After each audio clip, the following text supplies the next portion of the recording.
Biar semangat ya belajarnya ya. Oke, kita cek IHSG. Gimana kabarnya IHSG? Naikin dikit.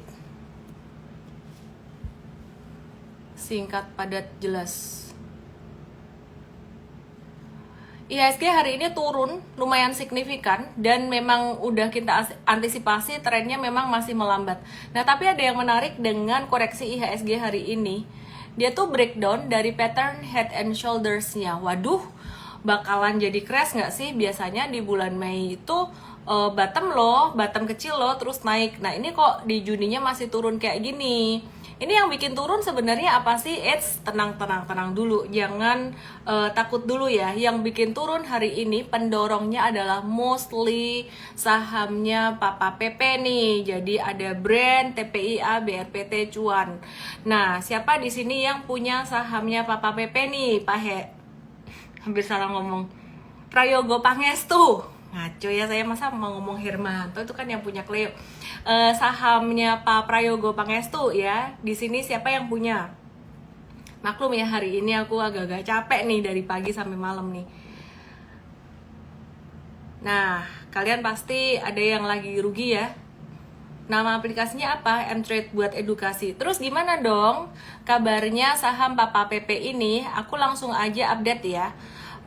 Yang pertama, kita mau review brand, gimana kabarnya? Aku review di depan cepet aja, karena follower aku dan M-Traders gak ada nih brand. Ya, jadi kemarin tuh brand tuh sebenarnya udah mulai muntuk-muntuk, mulai naik tuh.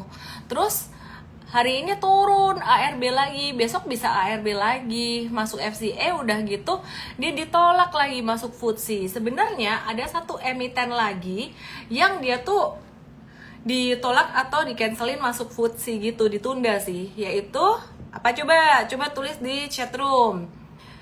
Aku sambil buka sahamnya. Emiten apa? Kalau yang ngikutin channel aku pasti tahu tuh. Coba, ARB itu apa, Miss? ARB itu jatuh di level yang terendah hari itu sampai dibatasin di bawah. Pinter banget Ruben ST02 ale-ale.scott ya di MMX. Nah, kita review nih di MMX-nya. Bagaimana di MMX pergerakan hari ini tanggal 5 Juni? Loh, malah dia masih naik. Kok bisa sih naik tapi naiknya merah? Nah, saham ini juga nggak liquid. Artinya buat kamu-kamu yang masih pemula, ini agak-agak beresiko ya si di MMX-nya ya. Aku nggak mau ngomong, wah digoreng, wah nanti emitennya marah nih. Tapi yang jelas nggak liquid itu resikonya sangat besar buat teman-teman yang masih pemula. Yuk kita masuk ke emiten grup Prayogo Pangestu yang lainnya, yaitu TPIA ya. Ini udah kayak kena sentimen negatif dari brand semua sih. Nah, ini jatuh 9,9%, jatuhnya lumayan signifikan sampai 8025 hari ini. Nah, dia masih bakalan bisa terkoreksi lagi. Terus Cuan gimana kabarnya Cuan? Hati-hati aja lah ya. Jadi ada yang punya banyak pendapat di sahamnya grup Prayogo Pangestu ini. Nanti aku akan review juga ya. Kemarin tuh orang-orang pada ngomong apa sih, ini kok internetnya lambat banget ya. Ayo kita buka Cuan, ayo muter-muter terus nih.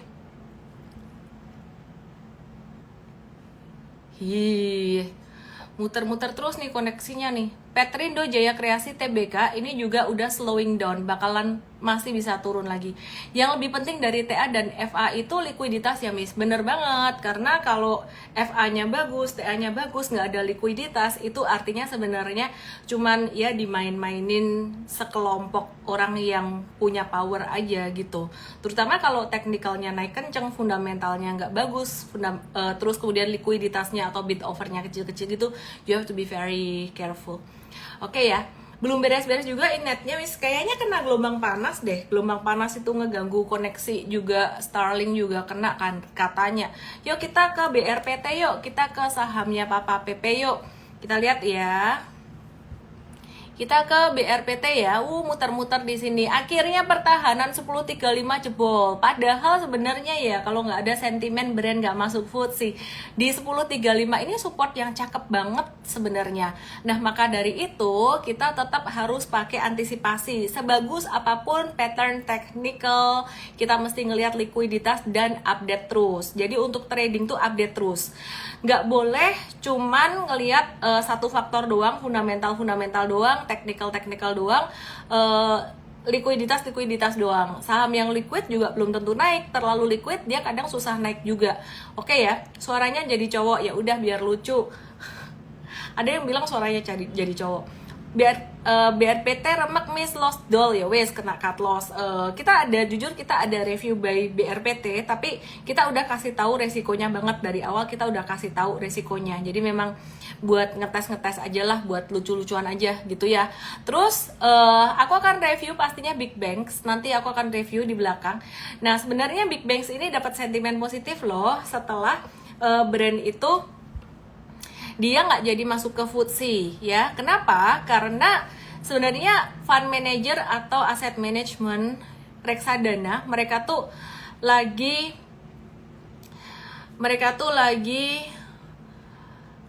kalau sorry aku matiin komennya sebentar ya. Jadi fund manager reksadana itu mereka perlu melakukan rebalancing juga sesuai dengan indeks yang terbaru MSCI, LQ45 dan mungkin juga FTSE. Nah, jika masuknya brand ke dalam salah satu indeks ini membuat fund manager tuh harus ada saham itu. Secara rumusnya tuh, secara formulanya tuh harus ada gitu loh. Meskipun dalam jumlah yang kecil tuh harus ada hitungannya. Nah, tapi dengan tidak masuknya brand ke dalam indeks FTSE atau indeks penting lainnya, ini memberikan ruang buat saham-saham big banks, memberikan ruang buat saham-saham big banks untuk dia menempati indeks itu, dan investor gede mereka juga bisa melakukan rebalancing lagi, beli saham-saham big banks tersebut. Apakah bisa dipahami di sini? Kalau bisa dipahami, tulis di sini bisa paham. Nah, big banks-nya aku akan bahas nanti ya. Terus oke, wait.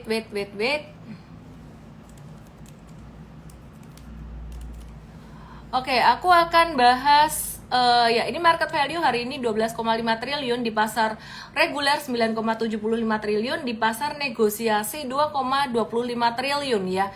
Terus ada beberapa saham yang hari ini asing masih net sell, total 82,6 miliar net sell-nya. Di pasar reguler saham yang banyak dijual asing itu ada saham BBRI 102,5 miliar, SMGR 75,8 miliar, SMGR masih banyak dibuangin asing, BMRI 49,7 miliar, kecil aja, TPIA 31,8 miliar, dan Tower 31,7 miliar. Oke, sekarang kita mau review saham. Aku kepengen nge-review saham semen dulu. Kalau gitu pengaruhnya ke harga brand apa? Turun, ya. Brand nggak jadi masuk FTSE ya turun. BRI kenapa masih di net sell ya? Nanti aku bahas ya BRI-nya ya. Sekarang aku pengen bahas dulu SMGR. Kemarin kita ada review kan SMGR ya. Nah, gimana kabarnya nih? Kita coba kalau nge-review saham jangan sekali-sekali doang terus hilang gitu. Jadi mesti konsisten atau mesti continue. SMGR hari ini masih di net sell-in asing. Nah, kemarin kita lihat SMGR itu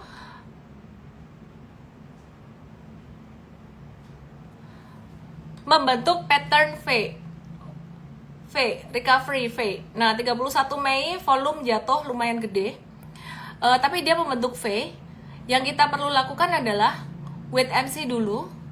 Untuk SMGR ini dia bisa bangkit jadi uptrend itu berat, kecuali ada investor besar yang benar-benar tertarik dengan SMGR ini untuk membuat recovery-nya dia bentuknya jadi V gede. Kalau nggak ada investor yang benar-benar besar yang tertarik dengan SMGR ini, maka dia akan berpotensi untuk turun lagi, bisa membentuk pattern W atau pattern double bottom gitu ya. Jadi intinya SMGR kalian nggak usah buru-buru masuk.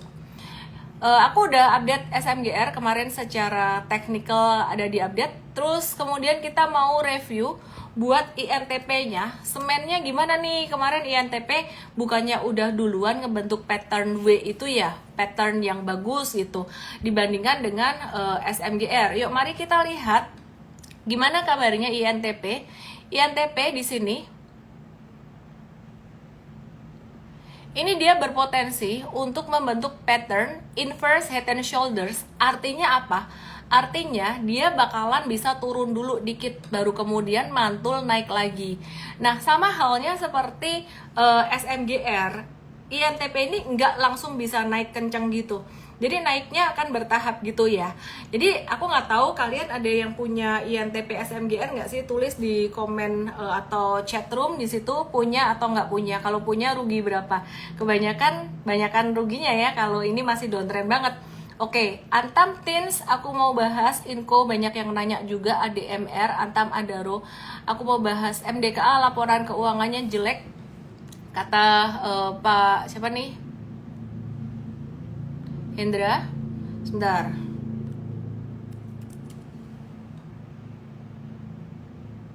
MDKA kayaknya Hendra udah nggak ada deh. 27 Mei. Bener nggak sih nih? Aku lihat MDKA udah nggak ada hold kita. Oke ya. Nah, ada yang punya nih, sabar-sabar dulu ya. Sekarang aku mau bahas sektor komoditi metals. Metals dulu sempat naik, terus kemudian ada sideways dan terus breakdown. Ingat nggak? Aku pernah bilang kalau kalian trading komoditi itu harus benar-benar dipantau, harus benar-benar diperhatikan. Jadi kalau trading komoditi itu nggak bisa ditinggal. Bentar ya.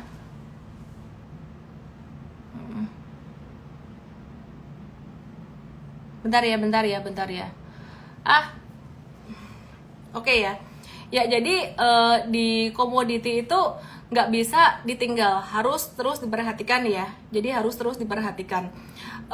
By the way, sorry, tadi yang live di Tok di situ itu kayaknya aku kena warning apa? Kayaknya dia bakalan matiin 10 menit lagi. Saya nggak tahu deh warning apa barusan. Aku ada nge-live di sini. Gimana ngomongnya? Gitu loh. Jadi nanti kalau misalkan di Tok mati ya pindah ke Igoi gitu ya. Oke. Lanjut ya. Kita mesti review untuk sektor komoditi ini, harus dicek harga komoditinya terus ya. Harus dicek komoditinya terus, harga komoditinya terus. Oke ya.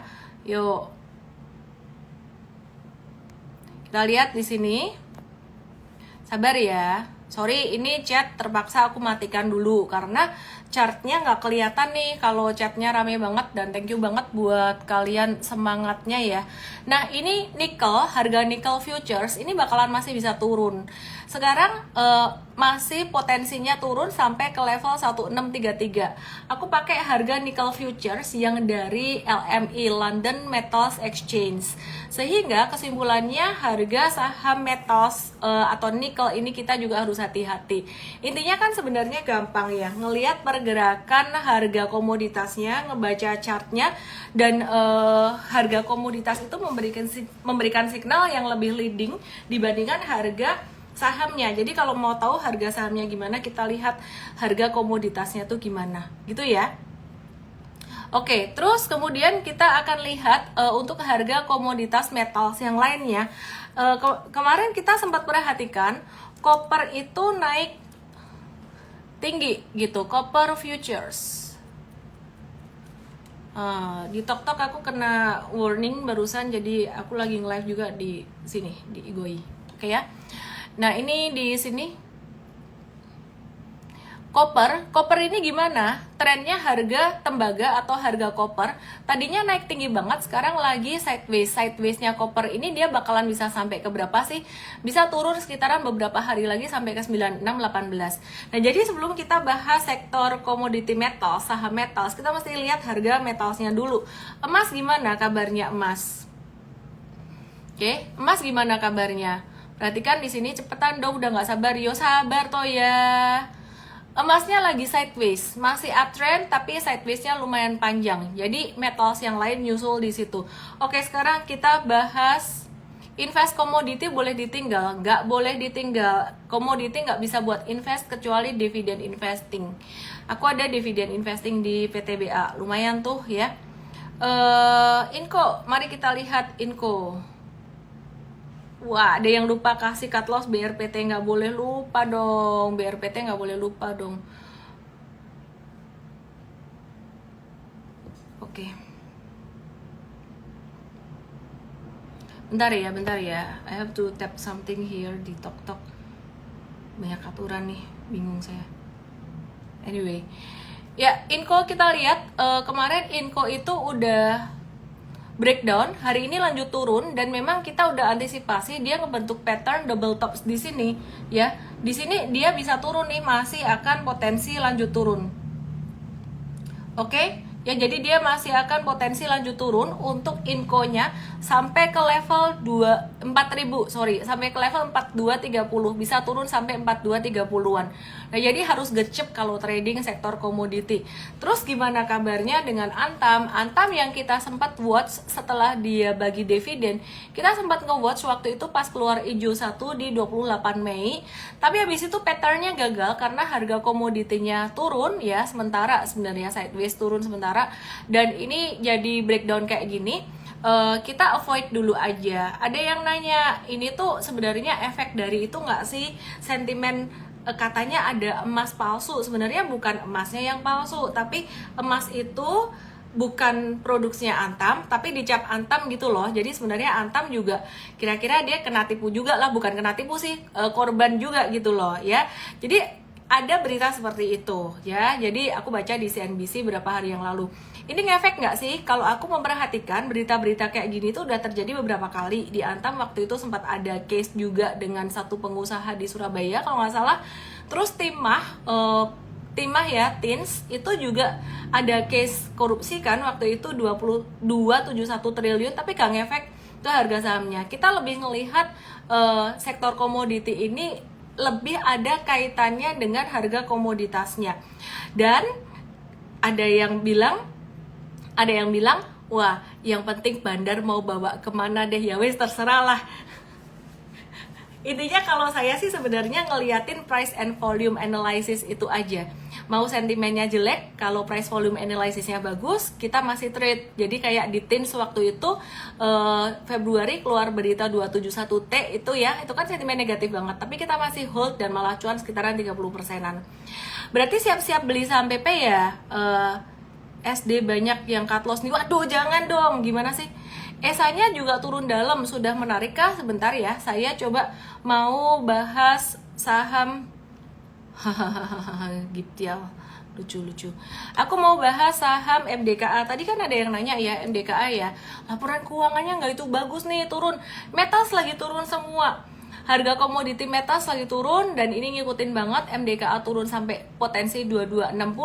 Maka dari itu kamu kalau trading komoditi apapun, metals, coal, harus dijagain. Kalau nggak siap cut loss, jangan trading komoditi. Dan kalian yang masih pemula, baru masuk di saham atau baru follow live aku kayak kurang dari 1 bulan, belum pernah ikut MFest atau Mtrade Academy kita, jangan coba-coba trading sektor komoditi ya. Apalagi trading forex atau trading crypto itu resikonya lebih gede. Oke ya, Miss check questions. Baiklah, aku akan check questions. Tolong Big Banks, ABMM dan Adaro. Big Banks nanti aku akan bahas. Baik, aku akan bahas ABMM, MBMA dulu. Yang masih apa tadi? ADMR dan MBMA ya. Suaranya mau ada bapak-bapak, bola itu kadang-kadang error gitu. Teori fundamental masih work in real sometimes. Intinya kalau investor asing percaya dengan fundamental, perusahaan itu, percaya dengan riset dari fundamental itu masih akan diborong juga gitu loh. Tapi kalau investor asing atau investor institusi dia nggak percaya dengan tesis fundamental yang di offer ke dia, ya dia nggak akan beli, ya doesn't work. Intinya ujung-ujungnya adalah the power of smart money atau big money. Teens dilewatin. Oke, sebentar. ADMR menarik, justru malah ADMR ini potensial ya untuk di watch buat jangka pendek dan jangka menengah ya. Oke, terus singkat aja ADMR pas lagi di support ya. Besok lebih detail kita akan bahas di Mtrade karena di sini banyak banget requestnya. Kalian semangat semua. Teens dilewatin sama Teens bakalan mau turun sampai 750. Waktu itu kita lagi nungguin Teens di 890. Ada hijau lucu nih gitu, potensial. Tapi setelah kita perhatikan lagi harga komoditasnya turun. Timah, Tin Futures, mari kita lihat tadi kelewatan Tin Futures. Kita lihat dari LMI ya. Tin Futures gimana kabarnya? Turun. Nah, maka dari itu kita juga antisipasi kita nggak jadi masuk di Tins. Harum gimana kabarnya? Harum ini juga ada nikelnya, jadi wajar kalau turun. Jadi nikel-nikelan pada turun semua. Semua turun, terus duitnya pindah kemana? Ntar, aku mau review MBMA dulu. MBMA juga hari ini breakdown. Potensi menuju 550 sampai 540 ya. Pada fase 4 alias breakdown ya. Alias breakdown semua. Harga emas udah tak bahas tadi lagi sideways. MBMA belum. Ini MBMA. MBMA-nya breakdown bisa ke 550. Oke ya, jadi you have to be very careful kalau trading, harus dijaga. Saratoga gimana? Miss, kalau market semerah ini tapi ada emiten yang tetap hijau dan stabil seharian, itu potensi baik kah? Ya, ada emiten yang dia anomali, kita lihat dulu. Nomor 1 tuh likuiditas. Ini pertanyaan bagus banget ya, Andicia 9, aku pin ya. Aduh, kok malah mau diblok sih? Sorry Andicia, salah pencet, untung nggak jadi keblok. Pin, aduh salah pencet. Miss, market kalau semerah ini tapi ada emiten yang tetap hijau dan stabil seharian, itu potensi baik kah? Ada dua hal yang perlu diperhatikan. Jika semua saham merah dan dia hijau, likuiditasnya oke, fundamentalnya oke, naiknya tinggi, itu asing lagi muter duit ke situ. Contoh, Unilever, itu investor asing, bukan bandar. Tapi kan asing bisa dibilang bandar juga, bisa gerakin harga saham, bisa karep mula. Pokoknya itu big money, big money-nya itu asing, masuk ke situ, gitu ya. Nah, tapi poin kedua, jika sahamnya likuiditas kecil, bid offer-nya kecil, volume transaksinya kecil, dia bisa naik-naik, teknikalnya bagus. Aku kasih lihat aja tadi yang gagal masuk FTSE satu lagi ya di MMX. Nah, you have to be careful di situ. Bisa jadi di situ nyebut emiten. Ya bukan di MMX lah ya. Nanti kalau misalkan ada emiten yang hijau naiknya tanpa volume, tanpa likuiditas, bid overnya kecil, pas marketnya merah semua, mungkin ada BD yang gerakin. Kira-kira kayak gitu. Kita anti nggak sama saham-saham yang kayak gitu? Wah, kita sih nggak anti sama saham yang digoreng, kita artinya saham yang likuiditasnya kurang banget. Itu aja ya. Oke, kita mau lanjutin. Good question, sip, catat ya yang tadi ya. Gorengan juga hijau, itu dia yang aku maksud tadi. Gorengan itu banyak yang gerakannya nggak sesuai dengan pergerakan market pada umumnya, karena size sahamnya kecil kan. Kamu mau goreng sendiri pun bisa kok. Kamu punya modal 1M aja, kecil tuh 1M. Buat goreng saham yang mini-mini banget itu bisa. Oke ya. Kok ada balon-balonnya aku juga gak tahu. Miss, kalau banyak diakumulasi tapi gak naik-naik itu gimana? Mungkin size-nya gede atau akumulasinya yang gagal. Kita mau review MBMA. Masih di MBMA ya. MBMA ini turun. Volume transaksi lumayan gede. Terus karena harga komoditi juga saat ini lagi turun, trennya lagi kurang oke.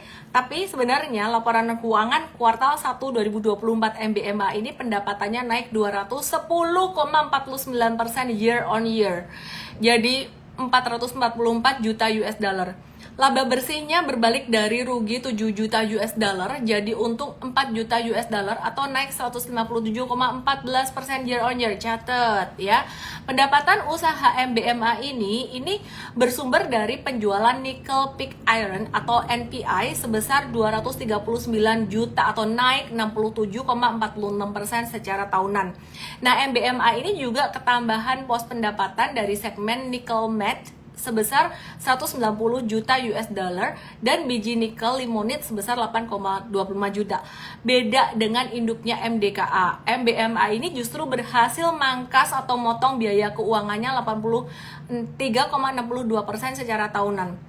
Jadi 1,96 juta US dollar aja dan pendapatan lain-lain itu naik 337,28%. Jadi 2,58 juta US dollar. Disclaimer on aku bukan lagi ngepom-pom MBMA, tapi kinerja fundamentalnya bagus, teknikalnya lagi turun, sehingga kalau aku sih, aku akan mantengin MBMA ini sampai teknikalnya jadi bagus lagi. Ini tuh emiten kayak gini, ini bakalan diincar sama big fund ya, jadi bakalan diincar sama investor-investor yang memang melihat perusahaan berdasarkan fundamental. Dan MBMA ini jadi watchlist and trade bukan hanya untuk sehari dua hari. Dengan fundamental yang cakep kayak gini, kita bisa nge-watch dia setiap hari, kita watch terus. Satu hari dalam rentang waktu mungkin 1 bulan ini, jika mulai ada reversal, kita akan review buy dia lagi. Oke ya. BBTN nggak ikutan merah, Miss. Kira-kira bakal turun dikit lagi nggak buat inverse HNS? Nanti ya. Antam udah dibahas. Oke, sorry aku matiin chatnya sebentar dan aku mau nge-review sektor. Oh ya, MDKA. MDKA tadi udah aku bahas. Dia laporan keuangannya dari rugi. Dari untung jadi rugi, kebalik sama MBMA ya. Jadi kalau MBMA dari rugi jadi untung, kalau MDKA dari untung 3,1 juta jadi rugi 15,2 juta atau turun 590% ya. Oke. Yuk kita lihat tower. Kita lihat tower dulu sebelum nanti aku bahas big banks. Kita lihat tower ya. Tower gimana kabarnya? Java, nanti dulu ya, TOWR. Yang di TokTok masih bisa lihat ya. Good lah. Tadi tulisannya dibatasin 10 menit karena kamu promosi brand. Brand kamu bukan? Oh iya, brand aku. Ya udah. TOWR ini punya grup Jarum. Dia punya grup Jarum, ya. Dia punya grup Jarum.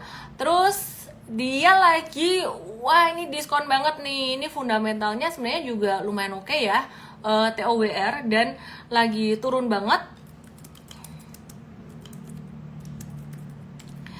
Ini valuasinya lagi diskon banget. Jadi kita akan watch untuk long term investing ya. Cukup menarik. Kita akan watch dulu apakah akan masuk ke invest atau enggak, kita akan kasih tahu. Dan saat ini untuk TOWR ini lagi mencapai level termurahnya sejak tahun 2020 kemarin, alias kayak masa pandemi kemarin gitu.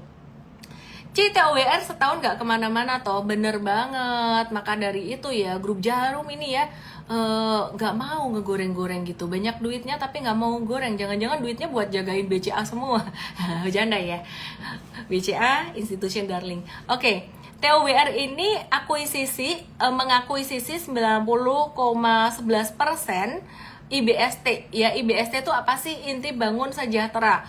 Nah, belum ada info soal harga transaksinya. Terus mereka beli saham dari PT Bakti Taruna Sejati yang sekarang memegang 79,88% saham IBST dan beberapa pemegang saham kecil lainnya. Nah, kalau deal ini jadi I-Forte bakalan jadi bos baru di IBST ini. Nah, sebelumnya IBST ini sempat mau dibeli oleh Mitratel loh, dengan tawaran 2,1 triliun, tapi malah jatuh ke TOWR ya.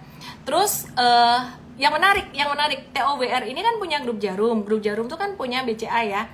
Jadi untuk menjaga, sebenarnya kita ngelihat secara GCG juga sih, mereka utang ke BMRI ya untuk ngejaga lah ya supaya lebih oke, lebih aman, lebih bagus gitu. sekitar utangnya 2 triliun ya ke Bank Mandiri. Ini utangnya ke anak usahanya PT Sarana Menara Nusantara atau Tower, yaitu PT Profesional Telekomunikasi Indonesia atau Protelindo dan PT I4T Solusi Infotech ya, atau kita sebut I4T aja.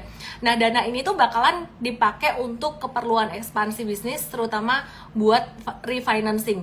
Jadi kita mau perhatiin TOWR yang sekarang masih downtrend dan nggak ada liquidity kering gitu ya. Kita ya Tebik Tower MTEL bisnis dengan utang gede tambah masuknya Starlink. Waduh, apalagi TLKM tuh challenging banget gitu loh. Cuman ini TOWR kita akan watch untuk jangka pendeknya dulu. Dengan adanya sentimen positif ini, apakah big money akan masuk ke sini mengingat valuasinya dia udah cukup murah, dan kita akan lihat ini masih di tren 4, stage 4, apakah masuk ke stage 1, 2. Oke ya. Bentar lagi aku akan bahas saham Big Banks yang ditunggu-tunggu. Ini kayaknya semua pada nunggu-nunggu Big Banks terus nih. Bentar lagi bahas Big Banks. Sebelum bahas Big Banks, aku mau bahas apa nih? Tebik gandeng Starlink Om, ya jadi bagus gitu. Dia bilang gitu. Oke, ASI tetap kuat. Ada yang bilang ASI tetap kuat. Tolong dong dibahas ASI-nya, gimana kabarnya ASI. Mari kita bahas. Astra International hari ini masih hijau di antara semua kemerahan market. Kita melihatnya berat buat Astra International untuk ada V-shape recovery besar. Sekarang baru V-shape recovery kecil. Kalau V-shape recovery besar itu naiknya tinggi sampai level 5.000 langsung naik. Itu berat. Jadi ini dia bisa berpotensi untuk retrace sampai level 4.300-an dulu gitu ya.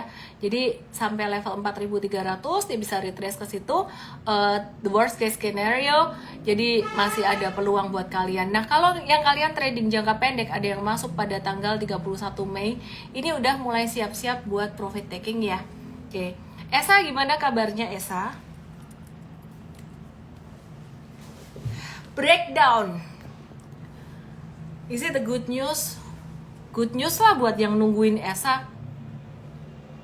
Yang punya Esa, jangka menengah kamu mesti profit taking. Yang kamu punya dari modal 560, kamu harus profit taking. Kamu harus profit taking yang punya ESA ya. Nah, ESA ini bakalan bisa jatuh lagi sampai 635. Hahaha. Bisa jatuh sampai 635 and that's super normal, sampai ke 610 and that's super normal. Mekanisme market aja, kita tungguin koreksinya ya. Duh, keringgingan. Kakinya kesemutan. Oke. Esa ngikutin harga amonia. Bumi kena gelombang panas merah. Apa tuh? Tan bilang bumi kena gelombang panas. Cik, bukannya saham yang breakdown harus dihindari. Benar-benar dihindarin sekarang. Tapi Esa ini kemarin kan naiknya kencang banget ya. Nah, aku nunggu dia pullback gedenya. Aku nunggu pullback gedenya sekitaran level 600 sampai 610. Duh, kesemutan. Atasnya cakep, bawahnya pakai celana piyama, ketahuan dong kalau nggak dinaikin. Oke. ASI ada yang cuan 6% Petrus buat beli kuaci katanya. BBYB gimana? Sebentar. Unilever gimana? Banyak benar yang dibahas. SMGR udah dibahas tadi. Jadi bahas apa dulu dong? Aku cek di question box aja. ABMM Adaro udah Adaro oke ya. Aku bahas Adaro ya. Banyak yang nge-like karena jatuh. HP-nya terlempar dari tripod. Aduh. Oke. Medco udah. Medco udah belum sih? Hish. Balada kesemutan. Medco belum. Medco lagi di support head and shoulders-nya. Wait and see dulu ya. Oke, terus tadi mau bahas apa sih sebelum HP ku jatuh? Mau bahas apa ya tadi ya? Ngehang saya. Yang view tinggi-tingginya nge. Oh, Esa. Akra. Akra ya, kemarin catnya masih beautiful, hari ini jadi begini. Deket banget sama support 1565, breakdown dari situ kita cut. Oh, Adaro, mau bahas Adaro. Iya. Gara-gara HP jatuh jadi bingung. Adaro. Lagi kena resisten, wait and see dulu. Kita nunggu retracementnya sekitaran 2760-an ya. Ditunggu retracementnya aja. Cakep sih Adaro. Terus teman-temannya yang indie yang lain gimana dong? Dari metals beralih ke coal kah? Wah, kemarin retracementnya oke. Hari ini retracementnya jadi nggak oke. Masih ada satu kesempatan terakhir di 1305 buat indie. Ya, 1305 ketahan masih oke. Breakdown dari 1305 udah nggak usah di watch lagi. ITMG gimana kabar? ITMG di sini 24.500 bisa turun sampai ke situ. Kita udah cow tadi. Coba aku cek 1,1%. Oke ya. Terus ITMG Saratoga retrace jatuh. Balik nih, nggak bagus nih Saratoga short termnya. Kemarin padahal udah bagus-bagus nih, jadi nggak bagus. Tapi big trendnya Saratoga masih sideways emang. Short termnya kemarin udah sempet uptrend dikit, ini jadi sideways dan big trendnya sideways, dan short termnya jadi bisa trend turun lagi, bisa ke 1365. Intinya aku mau kasih summary sektor komoditas baik metals maupun coal ini agak-agak melambat sedikit, slow down dikit, that's normal. Oke, PTBA gimana kabarnya? Ada di sini dividen investor PTBA bakalan turun sampai 2470, bisa ngebentuk W atau double bottom. Ya, jadi bisa turun sampai di situ. MAPI, Bu Aditi, thank you ya, dikirimin gift lucu banget. MAPI cakep. Rawan profit taking sekitaran 15.30. Dia bakalan retrace, kena 15.30-an bakalan retrace sampai 1.400 sampai 1.375. Kita akan watch MAPI abis distribusi di sini udah mulai nampak ada akumulasi lagi. Balik ke tower dikit ya. Tower itu valuasinya udah di bawah standar deviasi -2. Aku mau kasih lihat kalian. Pakai PBV, pakai PER juga saya rasa kurang lebih sama ya. Jadi perhatikan, ini yang hijau ini rata-rata, yang ini yang biru ini turun di bawah standar deviasi -2-nya. Ya, jadi memang ada tantangan dengan persaingan dengan Starlink, cuman valuasi kayak gini kita nggak bisa ignore buat value investing. Big money pasti mereka juga nyari emiten murah. Oke. Sekarang kita bahas big banks yang ditunggu-tunggu pastinya. Big banks secara valuation, BCA PBV-nya 5,09 kali. BMRI PBV-nya 2,36 kali. BRI PBV-nya 2,31 kali. BNI PBV-nya 1,19 kali. PBV Industry Big Banks 1,57 kali. BCA mahal bener, Bang, capek antri nih. Ya emang gitu, premium. Jadi emiten yang valuasinya murah, belum tentu dia akan naik cepat. Kadang-kadang bisa lambat naiknya, tapi emiten yang valuasinya mahal bukan berarti dia jelek juga. Oke ya, cek valuasi di M-Trade, dimana di M-Trade sih kita udah olahin sih. Oke, terus kita mau review big banks yang dinanti-nanti oleh sejuta umat hari ini. Gimana kabarnya big banks yang dapat sentimen positif dengan brand nggak jadi masuk ke FTSE, karena fund manager reksadana pastinya jadi ngumpulin emiten-emiten yang masuk ke FTSE, dan yang gede-gede adalah big banks ini. BCA, meskipun demikian ada sentimen positif, BCA ini lagi tren turun saat ini, masih tren turun, belum ada pembalikan arah yang signifikan. Beberapa hari naik dengan candle merah, artinya dibuka naik, ditutup turun, dibuka naik, ditutup turun, seperti hari ini juga. BBCA masih ada peluang untuk koreksi atau retracement sampai 9.200-an. Nah, kemudian kita akan review BMRI 2 yang valuasinya masih cenderung cukup mahal. View-nya sama kok, kemarin kita bilang BMRI akan turun ke 5775 untuk membentuk double bottom dulu. Ya, masih seperti itu, masih sama. Terus kemudian BBNI tiap hari nih kalian nungguin kabarnya Big Banks ya. BBNI masih akan bisa turun sampai level 4.400. Jangka pendek itu masih sama, masih normal aja. Dan BBRI ya, BBRI ini masih bisa turun sampai level 4330 dalam jangka pendeknya. Ini support minor 4330. The worst case scenario bisa sampai 4000 dan 3800, tapi kemungkinannya sampai ke 4000 dan 3800 itu kecil. Investor tenang aja, nggak apa-apa, nggak usah perfeksionis kalau investasi big banks, dan nggak usah harus di the best price. Dan kalau aku bilang BRI the worst case scenario bisa sampai 4000 atau 38, itu belum tentu tercapai. Jadi kalau misalkan mau investasi, nyicil-nyicil aja. Kalau udah nyicil terus dan udah kehabisan amunisi ya sudah. Aces Miss dari kemarin naik, iya Aces itu masuk ke dalam review buy and trade. Nah, jadi diam-diam nih Aces naik nih ya, nyusul MAPI ya. Hari ini breakout juga, jadi tinggal ngehold aja. Kalau besok naik lagi sebenarnya udah telat masuknya. Dan ini kita update-nya real time di Mtrade. Mtrade itu apa sih?